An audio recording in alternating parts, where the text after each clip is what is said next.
আমাদের next topic হলো distal oesophageal spasm, অথবা এটার আরেকটা নাম আছে ডিফিউজ ইসোফেজিয়াল স্পাজম। ঠিক আছে, ভেরি ভেরি হাইয়ার একটা টপিক।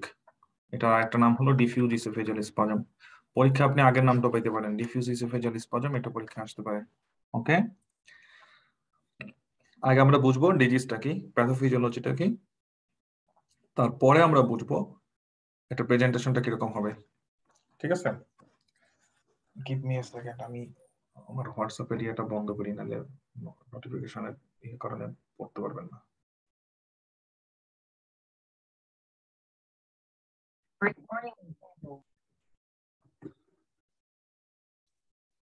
আমরা এটা প্যাথোফিজিওলজিটা কি, ডিফিউজ ইসোফেজিয়াল স্পাজমের প্যাথোফিজিওলজিটা কি। এখানে কয়েকটা ব্যাপার। Number one, spontaneous. কয়েকটা ওয়ার্ড খেয়াল করবেন। ঠিক আছে, কি হয়, haphazard oesophageal muscle contraction, that's it. অর্থাৎ অর্গানাইজড কোনো মোটর অ্যাক্টিভিটি না। খুব ভালো করে শুনেন, অর্গানাইজড মোটর অ্যাক্টিভিটিটা নষ্ট হয়ে যায়। অর্গানাইজড মোটর অ্যাক্টিভিটিটা আমরা কোথায় পাই? অর্গানাইজড মোটর অ্যাক্টিভিটিটা মানে হলো পেরিস্টালসিস। পেরিস্টালসিস সেটা থাকবে না, সেটা না থেকে একটা ডিসঅরিয়েন্টেড একটা মোটর অ্যাক্টিভিটি হবে। তাহলে পেরিস্টালসিসে কি হয়, যখন একটা ফুড এভাবে প্রোগ্রেস করে, এখানে থাকে ফুড, তার প্রক্সিমাল সেগমেন্টে হয় কন্ট্রাকশন, তার সামনে ঠিক সামনেই ইন ফ্রন্টে যেটা হয় সেটা হলো রিল্যাক্সেশন। এইটা হলো অর্গানাইজড মোটর অ্যাক্টিভিটি। যদি এটা ডিফিউজ কন্ট্রাকশন হয়, এখানেও কন্ট্রাকশন, এখানেও কন্ট্রাকশন, এখানেও কন্ট্রাকশন, এখানেও কন্ট্রাকশন, এবং এই কন্ট্রাকশনটা প্রয়োজনের তুলনায় বেশি, এক্সেসিভ, আপনি একটু চিন্তা করেন কি পাবেন। তাহলে কন্ট্রাকশন তো ইনঅর্গানাইজড, এখানেও কন্ট্রাকশন, এখানেও কন্ট্রাকশন হওয়ার কথা ছিল, এখানে রিল্যাক্সেশন। এরকম ইনঅর্গানাইজড কন্ট্রাকশন হওয়ার কারণে ফুড ম্যাটেরিয়ালটা সামনে আগাবে না। তাহলে একটা ফাইন্ডিং আমরা পাবো ডিসফেজিয়া। এবং এই কন্ট্রাকশনটা হচ্ছে এক্সেসিভ, যেটা আমার দরকার ছিল না। এত বেশি কেন, এত সিভিয়ার কেন? এই এক্সেসিভ কন্ট্রাকশন অথবা স্পাজমের জন্য আমি পাবো পেইন। ও ম্যান, কষ্ট। কখন হয়? এটা হলো স্পন্টেনিয়াসলি। কখন হয় ভাই, ঠিক ঠিকানা নাই। স্পন্টেনিয়াসলি যখন তখন হতে পারে, তবে হ্যাঁ, কিছু প্রিসিপিটেটিং ফ্যাক্টরও থাকতে পারে, সবার জন্য নাও থাকতে পারে। সেটা হলো কোল্ড, এক্সট্রিম অফ টেম্পারেচার, বেশি ঠান্ডা খাবার অথবা বেশি গরম খাবার, এই দুইটা দিয়ে প্রিসিপিটেশন হতে পারে। বাট ইউজুয়ালি স্পন্টেনিয়াস, খাচ্ছি খাচ্ছি এর মাঝখানে এরকম শুরু হয়ে গেল। তাহলে কয়েকটা ওয়ার্ড আমরা এখান থেকে খেয়াল করবো। ফার্স্ট এড এই ওয়ার্ড বেসিস খুবই ইম্পর্টেন্ট। স্পন্টেনিয়াস যখন তখন হতে পারে প্রিসিপিটেটিং ফ্যাক্টর ছাড়াই, কিন্তু প্রিসিপিটেটিং ফ্যাক্টর যদি থাকে সাধারণত সেটা extreme temperature. Non peristaltic movement, non peristaltic motor component, motor contraction, motor activity means uncoordinated, যে ফুডের প্রক্সিমালি কন্ট্রাকশন হবে, ডিস্টালি রিল্যাক্সেশন হবে, এরকম কোঅর্ডিনেটেড না। Contraction of the esophagus within normal lower esophageal sphincter pressure. Lower esophageal sphincter, this is fine, but esophagus এর মধ্যে এই activity গুলো হচ্ছে, স্ফিংটারে না, ইসোফেগাসের মধ্যে অ্যাক্টিভিটি গুলো হচ্ছে। এই কথাটা একটা জিনিসকে এক্সক্লুড করে দেয়। কোনটাকে এক্সক্লুড করে দেয়? আমরা যদি এই পেশেন্টকে ম্যানোমেট্রি করি, অ্যাবনর্মালিটিস পাবো নাকি পাবো না? Yes, no. আমরা ম্যানোমেট্রি করলে পেশেন্টের অ্যাবনর্মালিটি পাবো, কারণ এখানে motor activity, muscle involvement, motor activity affected. Manometry করে আমরা আরেকটা ডায়াগনোসিস কনফার্ম করতাম, সেটা কি ছিল? অ্যাকালাসিয়া। এটার সাথে কেন অ্যাকালাসিয়া কম্পোনেন্ট আসলো? কারণ অ্যাকালাসিয়াতে ডিসফ্যাজিয়া ছিল, অ্যাকালাসিয়াতে ডিসফ্যাজিয়া ছিল, তার ক্ষেত্রেও ডিসফ্যাজিয়া আছে। অ্যাকালাসিয়াতে এই খাবারগুলো এখানে থাকার কারণে একটা ইরিটেটিং ক্রনিক একটা পেইন থাকতে পারে, তার ক্ষেত্রেও পেইন আছে। তাহলে দুইজনকে কনফিউজড হয়ে যেতে পারে, কিন্তু আমি ম্যানোমেট্রি করলে অ্যাকালাসিয়াতে দেখবো লোয়ার ইসোফেজিয়াল স্ফিংটারের টোনটা অনেক হাই। এখন আমি কম্পেয়ার করে বাকি সবগুলোকে আলাদা করে দিই। অ্যাকালাসিয়াতে যে পেইন সেটা হবে chronic pain, continuous pain. Distal oesophageal spasm বা ইসোফেজিয়াল স্পাজমে যে পেইন হবে সেটা হলো সাডেন অনসেট, শর্ট লিভড। সেটা হলো সাডেন অনসেট, শর্ট লিভড। ঠিক আছে, এই পেইনটা দেখা গেছে রিলিফ হবে মাসেল রিল্যাক্সেন্ট টাইপের কোনো কিছু দিয়ে। মাসেল রিল্যাক্সেন্ট টাইপের কোনো কিছু দিয়ে এই পেইনটা রিলিফ হবে। পেশেন্ট বলবে যে ক্যালসিয়াম চ্যানেল ব্লকার বা নাইট্রোগ্লিসারিন এটা নিছি পরে ব্যথা ভালো হয়েছে। ঠিক আছে, এরকম ক্লু অনেক সময় থাকে, অনেক সময় থাকে না। এখন আমরা সামনে আগাই। এটার সাথে আর কি কি জিনিস কনফিউজ করবে আমাদের, কারণ আমরা যখন মেইন ইউএসএমএল পরীক্ষা দিতে যাব তখন তো আমরা জিআইটির উপরে পরীক্ষা দেব না, তখন আমরা সবকিছু মিলায় পরীক্ষা দেব। এটা sudden onset central chest pain, যেটা কিনা ক্যালসিয়াম চ্যানেল ব্লকার খেলে ভালো হয়ে যাচ্ছে, এরকম sudden onset spasmodic chest pain, short lived without any precipitating event পাওয়া যায় কিসে? কার্ডিওলজির কোনো ডিজিজে পাওয়া যায়? কার্ডিওলজির একটা ডিজিজে পাওয়া যায়, সেটা হলো Prinzmetal angina or variant angina, right? Prinzmetal angina অথবা ভ্যারিয়েন্ট এনজাইনা। সেইখানে প্যাথোজেনেসিসটা কি? প্যাথোজেনেসিসটা হলো ভেসোস্পাজম। ভেসোস্পাজম কার হচ্ছে? Coronary artery. করোনারি আর্টারিতে ভেসোস্পাজম হওয়ার কারণে কি হচ্ছে? Cardiac ischaemia. কার্ডিয়াক ইসকেমিয়ার জন্য আমি পেইন পাচ্ছি। তাহলে এটাও স্পন্টেনিয়াস, এটাও স্পন্টেনিয়াস, এবং এই পেইনটা রিলিফ হচ্ছে কি দিলে? ক্যালসিয়াম চ্যানেল ব্লকার দিলে। সেম একইভাবে ইসোফেগাসের ক্ষেত্রেও এই দুইটাকে কনফিউশন হয়ে যেতে পারে, দুইটার মধ্যে আমি কোনটাকে আলাদা করব। যখন প্রিন্স মেটাল এনজাইনার কথা আপনাকে বলা হবে, এই ধরনের ফিচার সবগুলো কথা সত্য, কিন্তু that is not associated with dysphagia. সে কখনোই বলবে না যে খাওয়ার সময় এটা হয়েছে এবং অ্যাসোসিয়েটেড আমার ডিসফেজিয়া ছিল, এই কথাটা বলবে না। তার ক্ষেত্রে কিছু ইকেজি ফাইন্ডিং থাকতে পারে, কারণ চেস্ট পেন হলে আমরা ইকেজি করবই। ইকেজি করলে আমি দেখব এসটি এলিভেশন, যদিও মায়োকার্ডিয়াল ইনফাকশন হয় নাই, কিন্তু ট্রান্সমুরাল ইসকেমিয়ার জন্য এসটি এলিভেশন। ডিস্টাল ইসোফেজিয়াল স্পাজমের জন্য যদি আমি ইকেজি করে, আমি এই ধরনের কিছু পাবো না। ইকেজি দেখব normal or non specific finding. তাহলে এটা হলো আমাদেরকে আলাদা করতে হেল্প করবে যে কনকারেন্ট কি আছে কিনা, ডিসফেজিয়া আছে কিনা। সামটাইমস পেশেন্টের ক্ষেত্রে রিগার্জিটেশন হতে পারে, কারণ এখানে ইসোফেগাস যে কন্ট্রাকশন করতেছে উল্টাপাল্টা, তাহলে ফুড সামনে প্রোগ্রেস করতেছে না, রেদার পেছন দিকে ব্যাক করতে পারে, রিগার্জিটেশন হয়ে মুখ দিয়ে বেরিয়ে আসতে পারে, এই কথাও বলতে পারে। তাহলে এখন আসি আমাদের ডিজিজটা কি। তাহলে যদি জিজ্ঞেস করে যে what is the diagnosis, answer হতে পারে ডিফিউজ ইসোফেজিয়াল স্পাজম, এক কথায়। যদি জিজ্ঞেস করে what is the diagnosis, spontaneous non peristaltic spasm, এই কথা আসতে পারে। মেকানিজম কি? মেকানিজম এটা স্পন্টেনিয়াস নন peristaltic spasm, oesophageal contraction.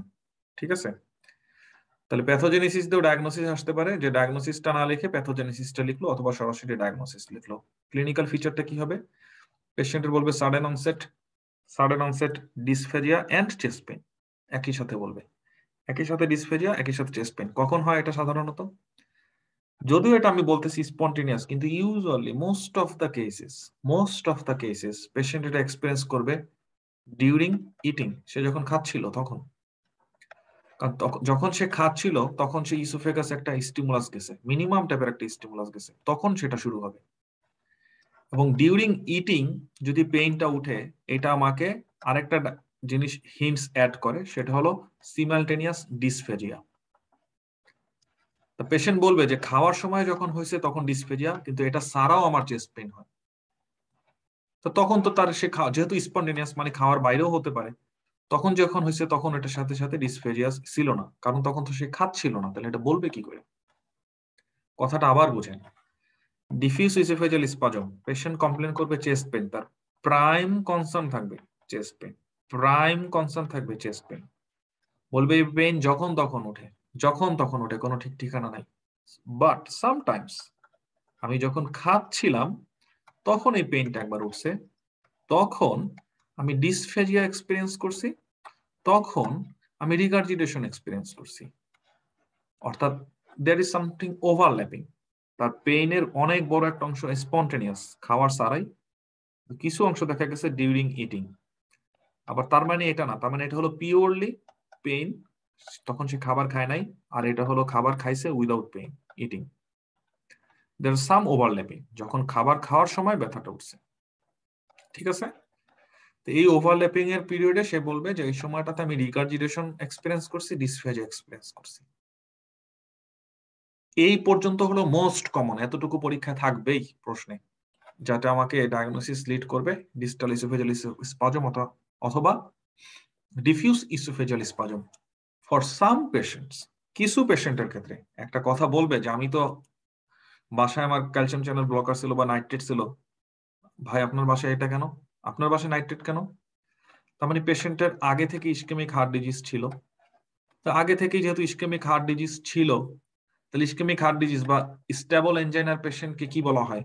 Acute pen অ্যাটাকে কি করবে? সে যখন পেন উঠবে তখন কি করবে? তখন সে নাইট্রেট নিবে, নাইট্রোগ্লিসারিন নিবে, ঠিক আছে, সাবলিঙ্গুয়াল নাইট্রোগ্লিসারিন নিবে। ইজ নট ইট? তো পেশেন্টের কাছে যেহেতু এই ড্রাগ অ্যাভেলেবল আছেই, পেশেন্ট কি করছে? এই পেন ওঠার সাথে সাথে নাইট্রেট নিছে। তাহলে পেন উঠছে, আমি মনে করছি এটা তো আমার সেই এনজাইনাল পেন, আমি যেটা ড্রাগ নিছি আমার পেন রিলিফ হয়ে গেছে। কিন্তু এটা তো অ্যাটাক ফ্রিকোয়েন্সি অনেক বেড়ে গেছে, সো পেশেন্ট এখন মোর কনসার্ন আমার ইসকেমিক হার্ট ডিজিজ প্রোগ্রেস করলো কিনা। এত কথা আপনাকে কনফিউজ করে দিবে ভাই যে আসলে এটা ডায়াগনোসিস কি। ট্রাস্ট মি, এই জন্য আমি এখানে এত টাইম স্পেন্ড করতেছি। পুরো সিনারিওতে কোনো একটা জায়গায় যদি এই কথা বলে যে chest pain plus dysphagia plus minus, মানে হয়তোবা আছে হয়তোবা নাই, রিগার্জিটেশন, ভাই পুরো ডায়াগনোসিসটাই চেঞ্জ হয়ে যাবে। ডায়াগনোসিস চলে আসবে এখানে, বলবে যে কিছু পেইন উঠছে আমার কিসের সময়? খাওয়ার সময়, এবং সেই সময় আমি ডিসফেজিয়া উপলব্ধি করছি। এটা ইসকেমিক হার্ট ডিজিজ না, এটা আলাদা করার আরেকটা উপায় আছে, নন এক্সারশনাল পেইন। ব্যাপারটা এরকম না যে আমি একটু হাঁটছি তারপরে ব্যথা হয়েছে, এক্সারসাইজ করছি তারপরে ব্যথা হয়েছে, খেলাধুলা করছি তারপরে ব্যথা হয়েছে, এরকম না। রেস্টিং কন্ডিশনে ছিলাম তারপরে ব্যথা হয়েছে, যেহেতু আমার কাছে নাইট্রেট আছে, আমি নাইট্রেট নিছি, নেওয়ার পর আমি পেনটা রিলিফ হয়েছে। তার মানে এটা নিয়ে রিলিফ হলে এটা আপনার ডায়াগনোসিসটাকে আরো এস্টাবলিশ করে, যদি একটু কনফিউশন করে, বাট এটা কিন্তু একটা পজিটিভ ফ্যাক্টর। ওকে, এখন আসি আমরা ডায়াগনোসিস কি করে করব। ঠিক আছে? সো ডায়াগনোসিস করার জন্য দুইটা ঘটনা দেখেন খেয়াল করে। পেইনটা কখনো হয়, পেইনটা কখনো হয় না। হোয়াট ডাজ ইট মিন?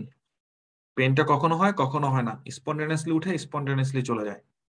মনে রাখবেন, যে বেশি বেশি রাগ করবে সে এমনি এমনি নিজের রাগ নিজে এমনিই মাটি করতে দিতে হবে তাকে, ঠিক আছে? তাহলে সমস্যা আছে। যদি মনে হয় আপনার কাছে স্পন্টেনিয়াসলি রেগে যাচ্ছে। ডিস্টাল ইসোফেজিয়াল স্পাজম, বা ডিফিউজ ইসোফেজিয়াল স্পাজম, স্পন্টেনিয়াসলি তার পেইন উঠবে, স্পন্টেনিয়াসলি চলে যাবে। ওকে, এখানে একটা সমস্যা আছে। সমস্যা হলো, তার মানে স্পাজম গুলো যখন পেইন হয় তখনই স্পাজম, যখন পেইন তখন স্পাজম, তাহলে ডায়াগনোসিসের একটা আনসার্টেনিটি আছে। ইন দ্য মিডলে পেশেন্ট ভালো, সুস্থ, free, pain free, spasm free. আবার যখন পেইন, ঠিক তখনই তার স্পাজম, আবার ফ্রি। তাহলে আমি যে কোনো ইনভেস্টিগেশন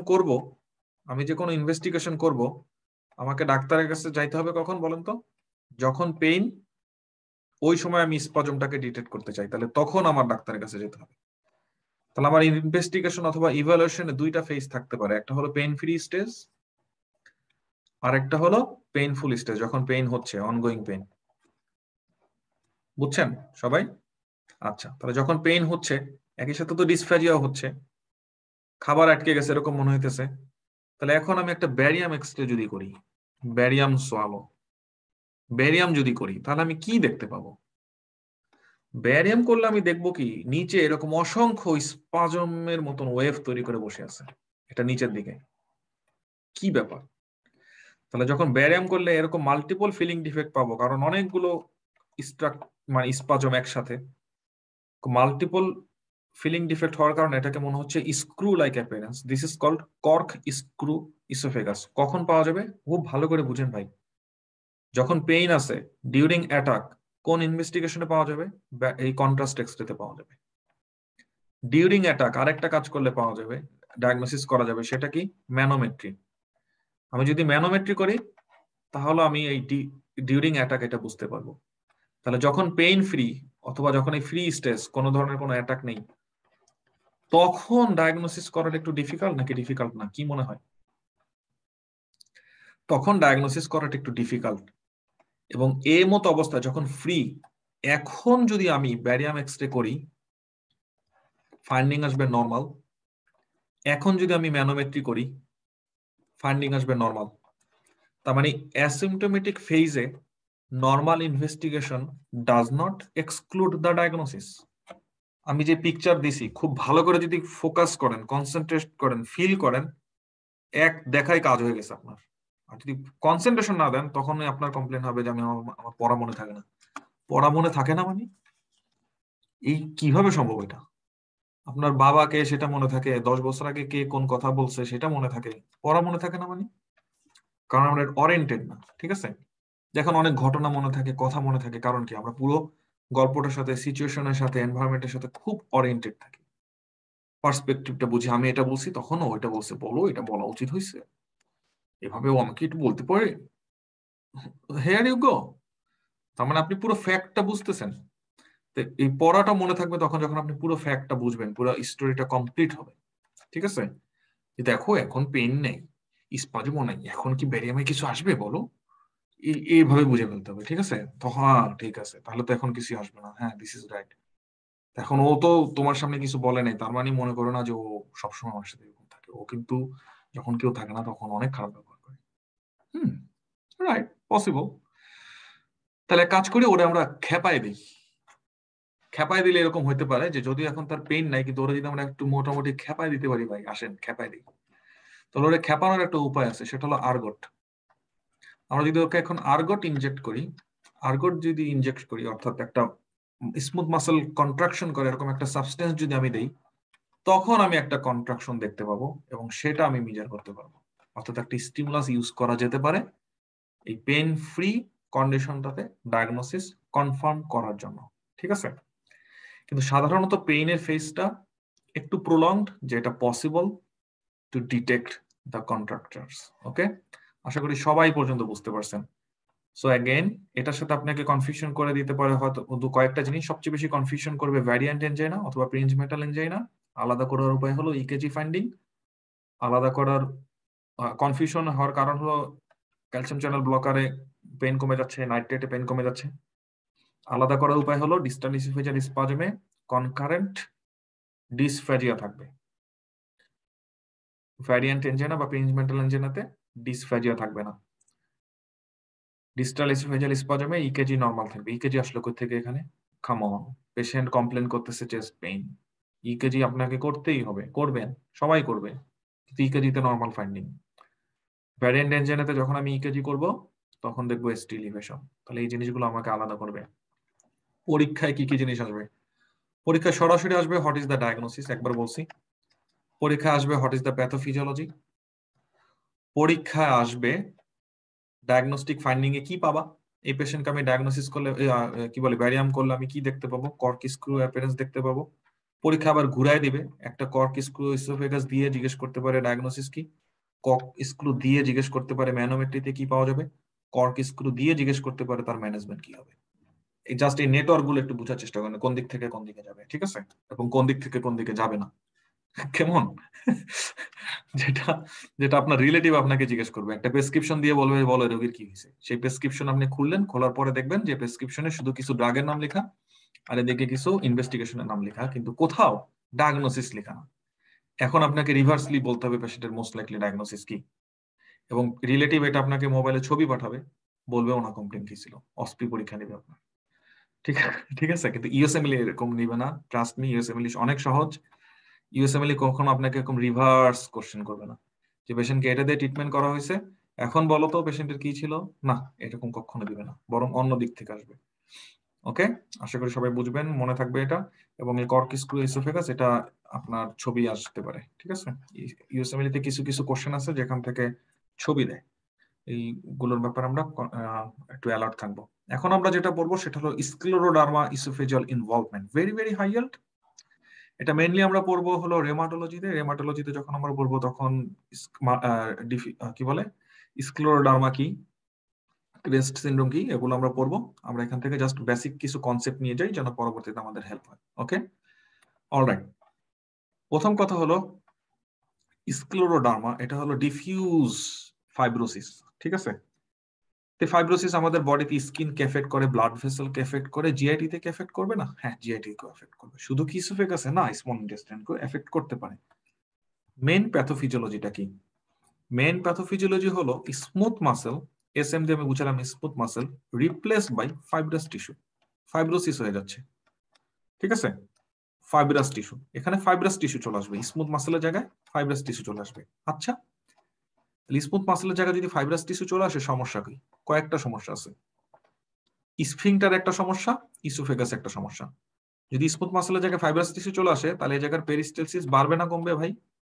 তাহলে জায়গার পেরিস্টালসিস কমবে। লোয়ার ইসোফেজাল স্ফিংটার, স্ফিংটারের মধ্যে স্মুথ মাসেল না থেকে যদি ফাইব্রাস টিস্যু চলে আসে তাহলে তো টোন কমে যাবে, তাহলে লোয়ার ইসোফেজাল স্ফিংটারের টোন কমে যাবে ভাই। এখন এই দুইটা সমস্যার সাথে ফাইন্ডিংস কি কি?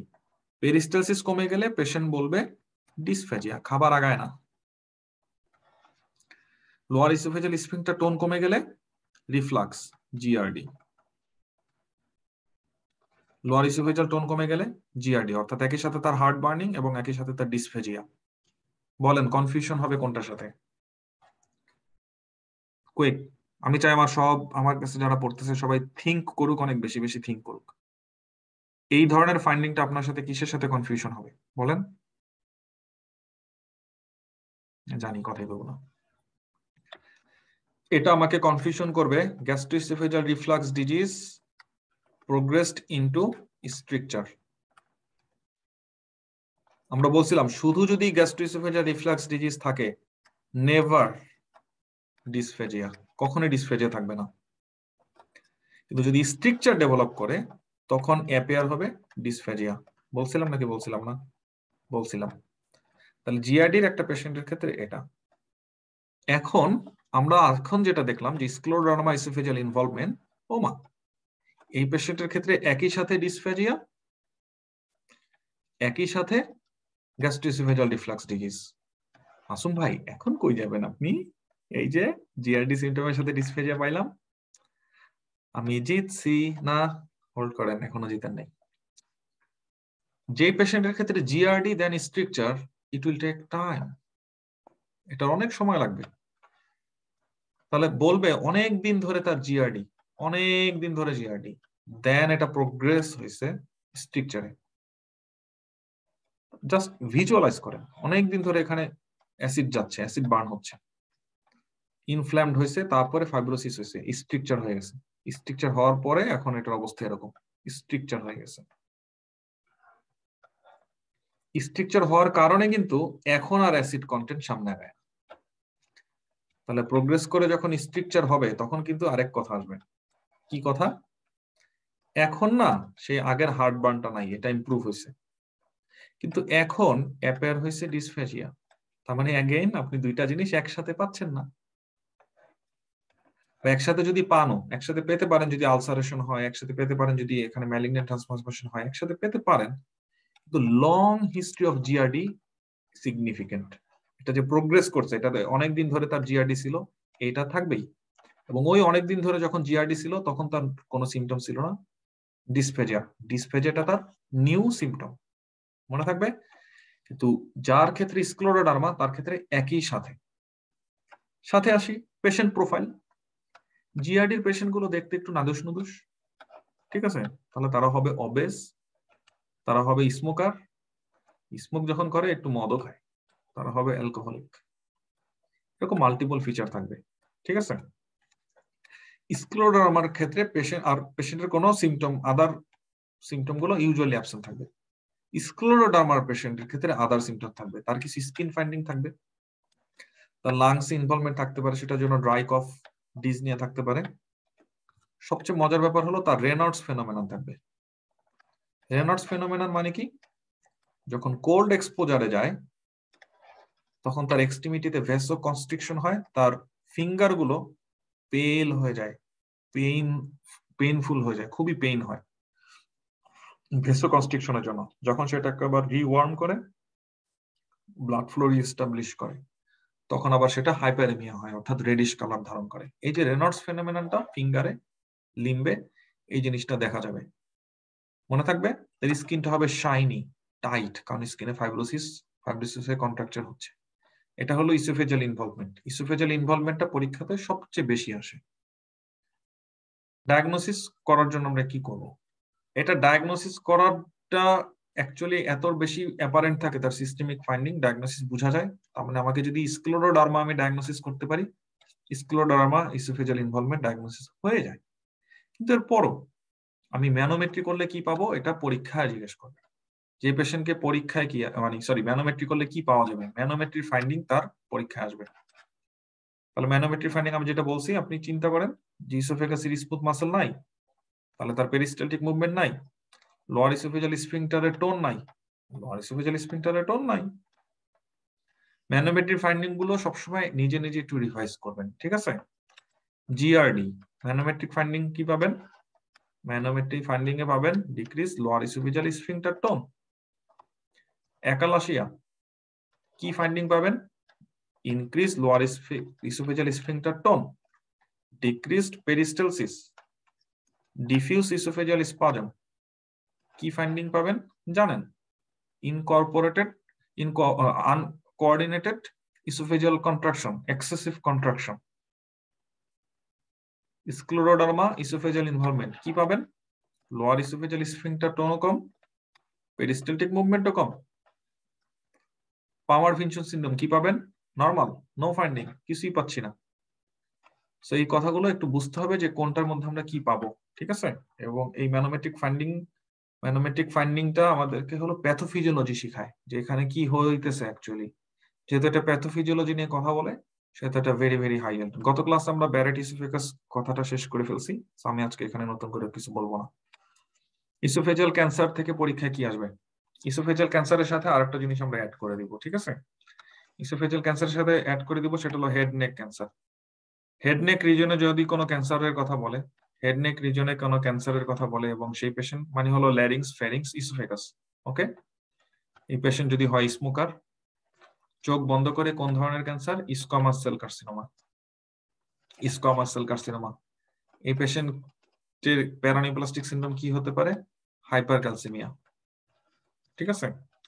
হেড নেক রিজনে এরকম কোনো কিছু যদি হয়, ক্যান্সার মনে হয় যে ল্যারিংস, ফ্যারিংস, আপার ইসোফেগাস, এরকম এরিয়াতে যদি ইয়া হয়, ডায়াগনোসিসের উপায় কি? মানে ডায়াগনোসিস আমরা স্ক্রিনিং করব কি করে? ল্যারিঙ্গোস্কোপ, তারপরে হলো এন্ডোস্কোপ, এরকম, অর্থাৎ স্কোপ, অর্থাৎ ভিজুয়ালাইজেশন। এটা হলো রুল অফ থাম, ঠিক আছে? এই রুল অফ থাম গুলো আমরা অ্যাপ্লাই করব, মনে থাকবে। এখন আসি, ইসোফেজিয়াল ক্যান্সার দুই রকম। ইসোফেজিয়াল ক্যান্সার দুই প্রকার, একটা হলো স্কোয়ামাস সেল কার্সিনোমা, আর একটা হলো অ্যাডিনোকার্সিনোমা। আমাকে প্যাথোফিজিওলজি বুঝতে হবে। কোন একটা কার্সিনোজেনের এক্সপোজার, কার্সিনোজেনিক এক্সপোজার, সে কার্সিনোজেনিক এক্সপোজারের জন্য ইসোফেগাসের যে নরমাল এপিথেলিয়াম, সে নরমাল এপিথেলিয়াল টিস্যুতে ডিসপ্লাসিয়া হলো, ডিসপ্লাসিয়া হয়ে সেখানে ম্যালিগন্যান্সি হলো। তারপরে আমি যে ফিচার পাবো সেটা হলো অবস্ট্রাকটিভ ফিচার। ইসোফেগাসে অবস্ট্রাকটিভ ফিচার মানে হলো ডিসফ্যাজিয়া, এবং সাথে আমি কিছু সিস্টেমিক ফিচার পাবো, ঠিক আছে? সিস্টেমিক ফিচার মানে হলো তার ওয়েট লস, অ্যানোরেক্সিয়া, তার কিছু লোকাল ফিচার পাবো। টিউমার যখন আশেপাশের এরিয়াগুলোকে ইনভেড করবে, কম্প্রেশন করবে, সে যদি রিকারেন্ট ল্যারিঞ্জিয়াল নার্ভকে কম্প্রেশন করে, আমি পাবো হর্সনেস অফ দ্য ভয়েস। সে যদি ট্রাকিয়াকে ইনভলভ করে, আমি পাবো পেশেন্টের ক্ষেত্রে কাফ, ঠিক আছে? প্যাথোফিজিওলজি হলো কার্সিনোজেন এপিথেলিয়ামকে স্টিমুলেট করে, ইরিটেট করে ডিসপ্লাসিয়া করতেছে। কি ধরনের কার্সিনোজেন অথবা কি ধরনের ইরিটেন্ট এই কাজটা করতে পারে? মোস্ট কমন পরীক্ষা যেটা আসবে সেটা হলো স্মোকিং। মোস্ট কমন সেটা হলো স্মোকিং। পরীক্ষা এটা সবচেয়ে বেশি ইউজ করা হবে, সবচেয়ে বেশি ইউজ করা হবে যেটা, সেটা হলো স্মোকিং। তাহলে স্মোকার ইসোফেজিয়াল ক্যান্সার ডেভেলপ করলে most likely squamous cell carcinoma. Smoker larynx, ফ্যারিংস অথবা হেড নেক রিজনে কোনো ক্যান্সার করলে সেটা স্কোয়ামাস সেল কার্সিনোমা। আর কি কি ফ্যাক্টর আছে? অ্যালকোহল। শুধু অ্যালকোহলিক এটা পরীক্ষা আসার সম্ভাবনা কম, বাট জানা ভালো। কিছু জিনিস হলো প্রিভিয়াস হিস্ট্রি, প্রিভিয়াস তার সুইসাইড অ্যাটেম্প্ট আছে কস্টিক ইনজেকশনের মাধ্যমে, তাহলে কস্টিক ইনজেকশন সেখান থেকে যদি স্ট্রাকচার হয়েছে, সেই স্ট্রাকচারের মধ্যে ডেভেলপ করতে পারে, লেস লাইকলি, বাট পরীক্ষা আসতে পারে। একালাসিয়া, একালাসিয়া যার আছে তার ক্ষেত্রে যে ওই যে ফুড ম্যাটেরিয়াল গুলো এখানকে ইরিটেট করতেছে, সেখানে আসতে পারে। তো একালাশিয়া ছিল, এখন স্কোয়ামাস সেল কার্সিনোমা হয়েছে, এভাবে পরীক্ষার সম্ভাবনা কম। রাদার এটা বলতে পারে যে একালাশিয়ার পেশেন্টের কি ডেভেলপ করতে পারে, তখন অ্যান্সার হবে squamous cell carcinoma. Squamous cell কার্সিনোমাটা ইউজুয়ালি আপার 2/3 হয়, কারণ এই ইরিটেশন, কার্সিনোজেন এক্সপোজার, এটা আমি মাত্র যখন নিচ্ছি, ইনটেক করতেছি, তখন আমার এই ঘটনাটা ঘটতেছে। তাহলে এটাকে আমার প্রক্সিমাল পোর্শন হবে নাকি ডিস্টাল পোর্শন হবে? সেন্স মেক করে প্রক্সিমাল পোর্শন হবে। অ্যাডেনোকার্সিনোমার স্টোরিটা একটু ডিফারেন্ট। পেশেন্টের long term GRD, this is the only contributing factor. সাথে আপনি যেগুলো অ্যাড করবেন তারা দেখবেন যারা সবাই জিআরডি কন্ট্রিবিউটর, ঠিক আছে, যারা সবাই জিআরডির কন্ট্রিবিউটর। তাহলে জিআরডি, লং টার্ম জিআরডি ছিল, সেখানে এখন হবে মেটাপ্লাসিয়া। গত ক্লাস আমি এটা বলছি, এখানে হবে প্রথমে মেটাপ্লাসিয়া। এই যে মেটাপ্লাসিয়া হলো, এটাই হলো ব্যারেট ইসোফেগাস। তাহলে মেটাপ্লাসিয়া হওয়া মানে সে এপিথেলিয়াল টিস্যুটা চেঞ্জ করে ফেলছে। আগে ছিল স্কোয়ামাস সেল কার্সিনোমা, এখন হয়েছে সেখানে কলামনার এপিথেলিয়াম। কখন কি প্রেজেন্টেশন হবে, কখন কি সিমটম হবে, সবগুলো কিন্তু আমি আলাদা করে দিয়েছি এর আগের ক্লাসে। প্লিজ কোঅর্ডিনেটেড হবেন। এটা এখন প্রোগ্রেস করতে পারে, প্রোগ্রেস করবে কিসে? ডিসপ্লাসিয়া। প্রোগ্রেস করলো কিনা এই জন্য আমাকে রেগুলার এন্ডোস্কোপিক সার্ভেলেন্স করতে হবে, এন্ডোস্কোপিতে চেক করতে হবে। না, এরপরও এটা যদি প্রোগ্রেস করে তখন হয়ে যেতে পারে অ্যাডেনোকার্সিনোমা। কেন অ্যাডেনোকার্সিনোমা? কারণ কলামনার এপিথেলিয়াল টিস্যু এখন কার্সিনোমা হয়েছে, তাই অ্যাডেনোকার্সিনোমা। রিস্ক ফ্যাক্টর একটাকেই কেন্দ্র করে, সেটা হলো গ্যাস্ট্রোএসোফেজিয়াল রিফ্লাক্স ডিজিজ। ভাই, স্মোকিংটা কিভাবে কন্ট্রিবিউট করে? স্মোকিং হলো আগুনের মধ্যে ঘি ঢালে। আপনি মেজাজ মেজাজ অনেক খারাপ, এর মধ্যে আপনি একটা খোঁচা মারার কথা বলছেন, ঠিক আছে? স্মোকিং মানে হলো আগুনে ঘি ঢালা, আর কিচ্ছু না। কিন্তু মেইন কন্ট্রিবিউটর হলো সেই। স্মোকিং কয়েকভাবে আগুনে ঘি ঢালে। Tobacco smoking itself is a contributor of GRD. Tobacco smoking itself help in progress. Okay, so এইভাবে সে হেল্প করে, অর্থাৎ অ্যাডিশন। আরো আসবে, বেশি কমন এটা আমেরিকার এরা একটু ভটকা ভাটকা বার্গার টার্গার খায়, ঠিক আছে, ওদের এই রিফ্লাক্স বেশি, মদ টদ খায়, ঠিক আছে, এই জন্য ওদের ক্ষেত্রে এটা বেশি কমন। হেল্পফুল বাট খুব বেশি ইম্পর্টেন্ট না। এখন ইসোফেজিয়াল ক্যান্সার যে প্রেজেন্ট করবে, কি নিয়ে প্রেজেন্ট করবে? Very very high yield. আমাদের একটা টার্ম আছে, সেটাকে বলা হয় প্রোগ্রেসিভ ডিসফেরিয়া। প্রোগ্রেস দুই রকম, ঠিক আছে? যে উদাহরণ আসতেছে, প্রোগ্রেস দুই রকম। ধরেন আমি আপনাকেও দেখতে পারি না, আপনার ফ্রেন্ড সার্কেলকেও দেখতে পারি না। এরকম হয় না অনেক সময়? আমি তো ওরও পছন্দ করি না, ওর ফ্রেন্ড সার্কেলও পছন্দ করি না। এটা একটা প্রোগ্রেস, ঠিক আছে? প্রথম কথা হলো একটা পার্সন, আমি ওকে পছন্দ করি না এবং ওর ফ্রেন্ড সার্কেলকে পছন্দ করি না, দুইটাই সিমালটেনিয়াস। ওর ফ্রেন্ডসদেরকেও পছন্দ করি না। আগে আমি পছন্দ না করার ছিল 1 স্টার, কিন্তু দিন দিন ওদের পুরো গ্রুপটাকে ডিসলাইক করার পরিমাণ আমার বেড়েই যাচ্ছে। এটা এক ধরনের প্রোগ্রেস। আরেকটা প্রোগ্রেস হলো আমি পছন্দ করি না এই পার্সনটাকে, এখন আমি পছন্দ করি না ওর ফ্রেন্ডদেরকেও। এটা এখন প্রোগ্রেস করতেছে। তাহলে প্রথমে আমি পছন্দ করি নাই ওকে, তারপরে আমি পছন্দ করি না ওর ফ্রেন্ডদেরকে, এরপরে আমার আবার এটা প্রোগ্রেস হচ্ছে। অথবা শুধুমাত্র এটাও কিন্তু একটা প্রোগ্রেস, ফ্রেন্ডদের ওরে পছন্দ করি না, এরপর ওর ফ্রেন্ডদেরকেও পছন্দ করি না, এটাও একটা প্রোগ্রেস। আর এখানে প্রথম থেকেই ফ্রেন্ডও দেখতে পারি না, ওরও দেখতে পারি না, কিন্তু দেখতে না পারার সিভিয়ারিটিটা দিন দিন বেড়ে যাচ্ছে, কিন্তু দুইজনকে একই সাথে। এটা এক ধরনের প্রোগ্রেস। তাহলে যখন আপনাকে বলবে প্রোগ্রেসিভ ডিসফেজিয়া, বি কেয়ারফুল, এই প্রোগ্রেসটা কোন ধরনের। যদি বলে দুইজনকে একই সাথে solid food equal to liquid, দুইজনকে একই রকম ভাবে কিন্তু ডিসফেজিয়া আছে, আমার ডিফিকাল্টি লেভেল, ডিসফেজিয়ার লেভেল সলিড ফুডেও যেমন লিকুইডেও এরকম। তার মানে হলো সলিড ভার্সাস লিকুইড আমার কোনো ডিসক্রিমিনেশন নাই, দুজনকে একই রকম ভাবে আমি দেখতে পারি না, ঠিক আছে? কিন্তু দিন দিন এটা বাড়তেছে। আগে দেখতে পারতাম না 1 স্টার, ডিসফেজিয়া ছিল 1 স্টার, এখন হলো 2 স্টার, এরপরে হলো 3 স্টার। তার মানে এটাও প্রোগ্রেসিভ, কিন্তু দুইটা সিমালটেনিয়াস, একই রকম, এই দুইজনের মধ্যে কোনো ডিফারেন্স নেই। আরেকটা পেশেন্ট আসলো আমার কাছে এরকম, যে পেশেন্ট বলল যে আমার সলিডে প্রবলেম অনেক দিন ছিল, এখন সলিড প্লাস লিকুইড, এটাও প্রোগ্রেস, এটাও প্রোগ্রেসিভ ডিসফেজিয়া। এই ধরনের প্রোগ্রেসিভ ডিসফেজিয়া যদি হয় তাহলে এটা লুমিনাল অবস্ট্রাকশন অর্থাৎ ক্যান্সার। এখন আসি, প্রথমে আমি বুঝাইলাম, এখন আমি এটাকে আর একটু এক্সপ্লেন করে একটু ভেতরে যাই। একটা লুমেন, তার মধ্যে একদম একটা পার্শিয়াল অবস্ট্রাকশন আছে। এই পার্শিয়াল অবস্ট্রাকশন আছে, বাকি সবকিছু কিন্তু ঠিক আছে। এখানে পেরিস্টালটিক অ্যাক্টিভিটি আছে, ডিস্টাল স্প্রিংটা রিল্যাক্স করার কথা সেটাও করতেছে। তাহলে এখান দিয়ে যেটা হয়, লিকুইড খুব ইজিলি চলে যেতে পারে। লিকুইড যাওয়ার সময় কি পেরিস্টালসিস লাগে কিনা? হ্যাঁ, লিকুইড যাওয়ার সময় একটা ফ্লুইড বোলাস, সেটা যাওয়ার সময় একটা পেরিস্টালসিস দরকার হয়। তার জন্য কিন্তু এই সাইড দিয়ে যাওয়াটা কোনো ব্যাপার না, চলে যেতে পারে। কিন্তু কিছু কিছু সলিড ম্যাটেরিয়াল যখন এটাকে ক্রস করতে যায় তখন আটকা পড়ে যায়, একটু কষ্ট হয়, অথবা একটু স্কুইজ করে যেতে হয়। তাহলে এটা হলো ইনিশিয়াল সিনারিও, যেখানে ওয়াটার চলে যাচ্ছে আমার রেড কালার, পার্পল কালারটা হলো সলিড, যেটা যেতে পারতেছে না। তার মানে পেশেন্ট কমপ্লেন করতেছে solid dysphagia but liquid is fine. কিন্তু এখন যেটা দেখা গেল, তার এই গ্রোথটা অনেক বেড়ে গেল। বাড়তে বাড়তে ভাই এখন তো আমার পানির যাওয়ার রাস্তাটাও রাখলেন না আপনি। তাহলে পানি যাওয়ার রাস্তাটাও রাখলো না, তার মানে যে আগে আনএফেক্টেড ছিল লিকুইডের প্রতি, লিকুইড আগে যেতে পারতো, অর্থাৎ লিকুইড ফুডটা আনএফেক্টেড ছিল, এখন লিকুইড ফুডটাও এফেক্টেড। আর সলিড অবভিয়াসলি এফেক্টেড, সে আগেও যেতে পারে না, সে এখনো যেতে পারতেছে না। কিন্তু এখন এরকম হয়েছে, ঠিক আছে। ওয়েল, সো এই ধরনের প্রোগ্রেস যদি বলে, এই ধরনের প্রোগ্রেসিভ ডিসফেজিয়া যদি বলে, তাহলে এটা চোখ বন্ধ করে ক্যান্সার। অ্যাসোসিয়েটেড ফাইন্ডিং গুলো কি বলতেছি, আমি শুধু ডিসফেজিয়াটা বুঝাই, প্রোগ্রেসটা বুঝাই একটু, ঠিক আছে। এখন একটা পেশেন্ট আমাকে বললো যে আমার প্রোগ্রেসিভ ডিসফেজিয়া, বাট ইউনো আমার সলিড ফুড অ্যান্ড লিকুইড ফুডের মধ্যে কোনো প্রেফারেন্স নাই, দুইটা একই রকম, কোনোটাই যায় না ভাই। তাহলে সেটাও আপনার প্রোগ্রেস করতেছে, হ্যাঁ।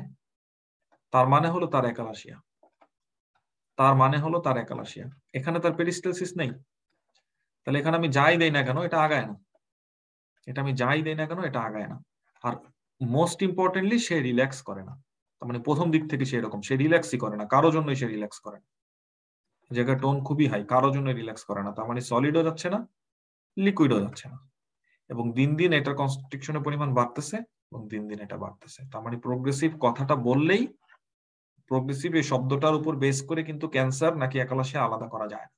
আলাদা করার জন্য আপনাকে ধরন বুঝতে হবে, সলিড আর লিকুইডের মধ্যে পার্থক্যটা কি সেটা বুঝতে হবে, 1 নাম্বার। 2 নাম্বার, দুইজনেরই ওয়েট লস থাকে। ইসোফেজাল ক্যান্সারের ওয়েট লস থাকে, একালাসিয়ার ওয়েট লস থাকে। বুঝতে হবে অ্যানোরেক্সিয়া কার আছে, খাওয়ায় রুচি নাই কার। সিগনিফিকেন্ট ওয়েট লস মানে কি, নাকি এই ওয়েট লস হলো ওই ওয়েট লস। আমার শাশুড়ি আমারে বলে আমি কাহিল হয়ে গেছি, আমার আম্মাও বলে আমি কাহিল হয়ে গেছি, অথচ আমার ওজন বাইরে গেছে 10 কেজি। তাহলে তারা কি বলে, what the hell you are saying? Come on, 10-12 KG ওজন বাইরে গেছে আর বলতেছে আমি নাকি কাহিল হয়ে গেছি, ঠিক আছে। তাহলে একাদশের পেশেন্টের ভাই ওটা হলো কাহিল হওয়া, ঠিক আছে। 1 কেজি ওজন কমছে, 2 কেজি ওজন কমছে। ক্যান্সারের পেশেন্ট বলবে 10 কেজি ওজন কমছে 2 মাসে। Is it real? এটা তো রিয়েল না, এটা তো মানে খুবই সিভিয়ার। তাহলে দুজনের ওয়েট লস থাকবে। একালাশিয়া পেশেন্টের ওয়েট লস কেন থাকবে? কারণ ফুড ম্যাটেরিয়াল যাচ্ছে না, ডাইজেশন অ্যাবজর্পশন হচ্ছে না, তার তো কিছুটা ওয়েট লস থাকবে, কিন্তু রুচিতে সমস্যা নেই। অ্যানোরেক্সিয়া তার মেইন কমপ্লেন না। ক্যান্সারের পেশেন্টের ডিসফেজিয়া ছাড়াও তার অ্যানোরেক্সিয়া থাকবে এবং তার ওয়েট লস হবে সিগনিফিক্যান্ট, ঠিক আছে, নোটিসেবল। এরপরের কথা আসি, পেশেন্ট প্রোফাইল। একালাশিয়া হবে ইয়ং ফিমেল পেশেন্টের ক্ষেত্রে, ম্যাক্সিমাম মিডল এজ, কারণ এটা অটোইমিউন ডিজিজ, আর্লি এজে এটা ধরা পড়বে, আর্লি এজে এটা অ্যাটাক হবে। কিন্তু ক্যান্সার, সেটা জিআরডি এর পাথওয়েতে হোক, সেটা স্কোয়ামাস সেল কার্সিনোমার পাথওয়েতে হোক, it takes years to develop, it takes years to progress from normal epithelium either through metaplasia or through dysplasia than cancer. It takes years, অনেক সময় নেয়, ঠিক আছে। এই জন্য পেশেন্টের বয়সটা ইউজুয়ালি একটু বেশি থাকবে। ওকে, আশা করি এই পর্যন্ত সবাই বুঝতে পারছেন। পরীক্ষায় কি আসবে? পরীক্ষায় আসবে দুইটা কথা, diagnosis, risk factor. Patient profile দেখে আপনাকে বলতে হবে মোস্ট লাইকলি।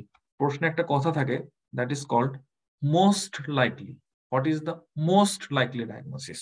কথার গুরুত্ব অনেক বেশি, কারণ অপশন 5টার মধ্যে আপনাকে সিলেক্ট করতে হবে সিঙ্গেল বেস্ট অ্যান্সার। কোনটা বেস্ট অ্যান্সার, কোনটা বেস্ট ফিট হয়। এই পেশেন্টের এটাও হইতে পারে, বাট এটা চেয়ে এটা বেটার, এটা বেশি ফিট হয়, ব্যাপারটা হলো এরকম, ঠিক আছে। তাহলে যেহেতু পরীক্ষা বলতেছে what is the most likely diagnosis, তার মানে পেশেন্ট প্রোফাইল দেখে যদি আপনার কাছে মনে হয় পেশেন্ট স্মোকার, পেশেন্টের জিআরডি নাই, এরকম সিনারিও থাকলে স্কোয়ামাস সেল কার্সিনোমা, যদি মনে হয় পেশেন্ট অবেস, দীর্ঘদিন জিআরডির সিমটম ছিল, এখন আর পিপিআই নিয়েও লাভ হইতেছে না, সিমটম ইমপ্রুভ করতেছে না, মোস্ট লাইকলি অ্যাডেনোকার্সিনোমা। এভাবে চিন্তা করতে হবে, ঠিক আছে? তারপরে কি জিজ্ঞেস করবে? জিজ্ঞেস করবে রিস্ক ফ্যাক্টর। একটা পেশেন্টের এটা পাওয়া গেল, which one was the risk factor. Risk factor আর ডায়াগনোসিস এই দুইটা হলো মোস্ট কমনলি জিজ্ঞেস করবে, আর কিছু না। এখন বলি আরো কিছু সেকেন্ডারি ফাইন্ডিং যেটা আপনার পরীক্ষার জন্য ইম্পর্টেন্ট না, বাট জানা না থাকলে ভালো। এই পেশেন্ট আর কি নিয়ে আসে? স্কোয়ামাস সেল কার্সিনোমার পেশেন্ট আর কি নিয়ে আসে? অথবা যে কোনো কার্সিনোমার পেশেন্ট আর কি নিয়ে আসতে পারে? কার্সিনোমা পেশেন্ট আরো যেটা নিয়ে আসে সেটা হলো এখান থেকে একটু একটু ব্লিডিং হয়, ব্লিডিং এর জন্য অ্যানিমিয়া নিয়ে আসবে, ঠিক আছে? তাহলে অ্যানোরেক্সিয়ার পরে যেটা অ্যাড করবেন সেটা হলো অ্যানিমিয়া, সেটা হলো ব্লিডিং, জিআই ব্লিডিং। ওকে, কোন ধরনের অ্যানিমিয়া? জিআই ব্লিডিং থেকে যেহেতু এটা হচ্ছে তাহলে আয়রন ডেফিসিয়েন্সি অ্যানিমিয়া। এখন আমরা পড়বো যেটা, সেটা হলো ডায়াগনোসিস এর জন্য আমরা কি করব। ক্যান্সার ডায়াগনোসিস করার জন্য বায়োপসি মাস্ট, বায়োপসি ছাড়া ক্যান্সার ডায়াগনোসিস করা যায় না। তাহলে আমরা পেশেন্টের এন্ডোস্কোপি করব। আমরা যদি পেশেন্টের ক্ষেত্রে ব্যারিয়াম এক্সরে করি ফিলিং ডিফেক্ট পাবো, কিন্তু এন্ডোস্কোপি মাস্ট করতেই হবে ডায়াগনোসিস করার জন্য। এন্ডোস্কোপি করলে বায়োপসি করা যায়, তো বায়োপসি করলে ডায়াগনোসিস কনফার্ম হয়। এখন আসি কাদের ক্ষেত্রে এন্ডোস্কোপি করব?